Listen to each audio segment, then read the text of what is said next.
Ni Kaontis koro chalo gima sare ne national government e gima sheria manuchiwo. Sama ne wabiro mwaloso katiba ma 2010 ne owacho kendo no stipulate chik kaka counties onengo yud their share mondo kony counties gerruok. Kawuono adwa nakoni Cleophas, nyoro naneno ka our cabinet secretary owacho ni gidhi keto pesa mar mar Oktoba. Mano yudo kowacho ni e juma mokalo ne giketo mano Septemba. Cleophas gini kende kata kowacho ni ero gidhi keto. Onengo kendo seche go wacho ni counties ok dae. To ng'eyo maler ni wan e November. Aparo ni Cleophas serikal mamalo onego ng'e the danger magimiyo counties face e seche ma pesa ok obedo remitted in time. For example, June, okokel pesa, July, sorry, okokel pesa, August, pesa mokungo okel September, towards the end of September. Cleophas seche giyudo ka jotich mag counties mamoko like Homa Bay man gi mpango gi banks odhi mokaw loan mondo chul jotich. Loan ni ok okawe without interest. Ibrodo ni nitiere interest ma is eating into the equitable shares. Ni pesa kubiro kodi yudo ni nitiere expenses madine okwadhiye because of the interest.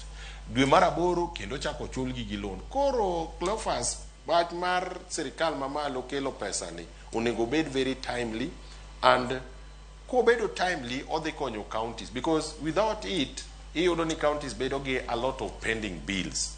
So pending bills is really affecting the economic growth of our country, because our people are really crying out osetiyo tije, iyudo ni tije ni osetieko okochule, jotich bende samoro iyudo ni jatich nikech pesa okochule in time, obudho dhi okaw gowi kamoro. Koro adieri makende, if it is true ni pesa ma October dhi bedo released, an kwayo mara madina kwayo cabinet secretary mabende jaluowa kendo jatelo mabende nyocha oringo kadwaro county, akwayo ni mondo ketie gombo kata otimie e yo moro ma bende kadine obed governor dine Nyasaye yiene owin, dine otimore ka national government oro pesa ni e yo ma every month pesa ni donjo and in time. Counties nyalo bedo ka at least ok bed gi ywaruok, jotich osika ka threaten our governors ni gidhi gomo nango nikech samoro ok chulgi, to unfortunately gin bende gi feel ni pesa michulogi ni samoro governor mok dwa, to governors do not have this money. Koro aparo ni en gima ni kare mondo jo national government or improve on release of funds, especially the equitable share.